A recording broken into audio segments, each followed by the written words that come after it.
And it goes without saying that this movement obviously would not exist without a team that has been building it, and without hundreds, indeed thousands of activists who have been walking in the footsteps of Granny D.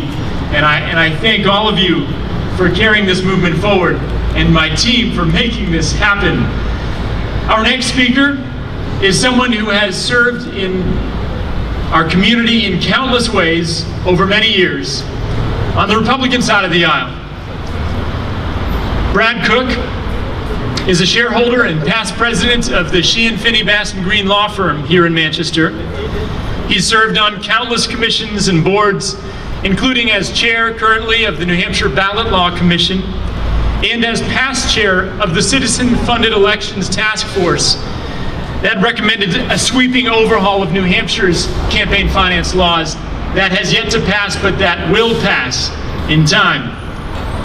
Brad is chair of the Rudman Center's campaign and the recipient of countless awards, including Manchester Chamber of Commerce's Citizen of the Year and most recently, the Business and Industry Association's Lifetime Achievement Award. Please join me in welcoming Brad Cook. Thank you.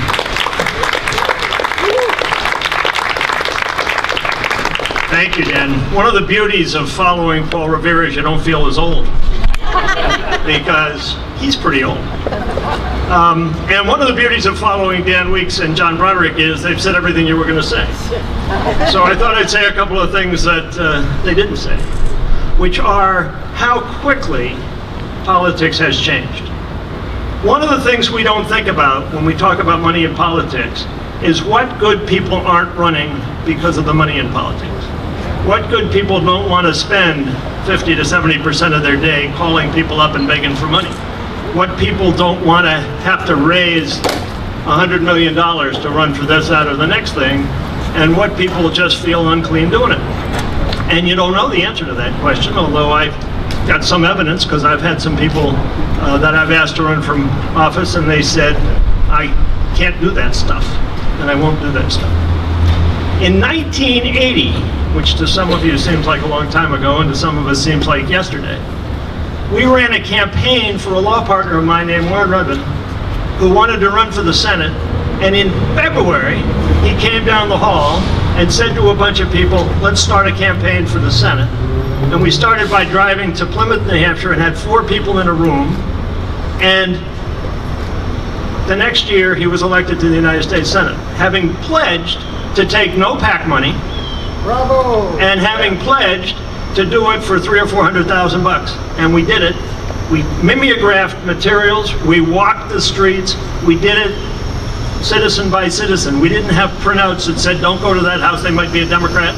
We didn't have a printout that said, the poll says so-and-so's doing such and such. We just did it by saying to people, this is a good candidate, you ought to vote for him.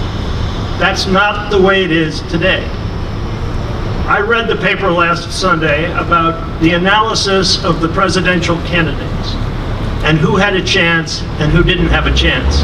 And some of the finest, most experienced people in the race were given no chance. Why?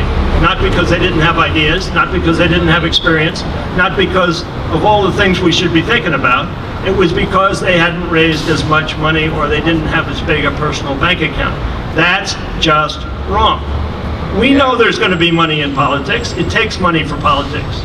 The problem is, as John said, where's the money coming from? What's the expectation?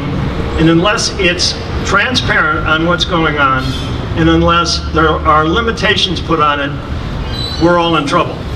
As you go to these campaign headquarters today, I'm going to go up to Concord and watch one of the candidates register for president just because I'm a junkie, but as you go to the campaign headquarters, ask them that question.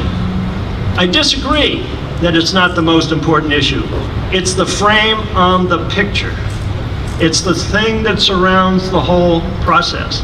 It is the question. And so what do they think? What do they think about it? They hate it, unless you're Trump, he's spending his own money, but they hate it. He probably hates spending his own money, but they're doing it, and they're not changing it. And what will they tell you they will do about it? And ask them specifically, Will they support a constitutional amendment to overturn Citizens United? It's a very simple question. And if you get anything other than a one-word answer, they're obfuscating with you. So ask that question. You're doing a great job. Rebellion should be kept under control, but good luck, and thank you for being here.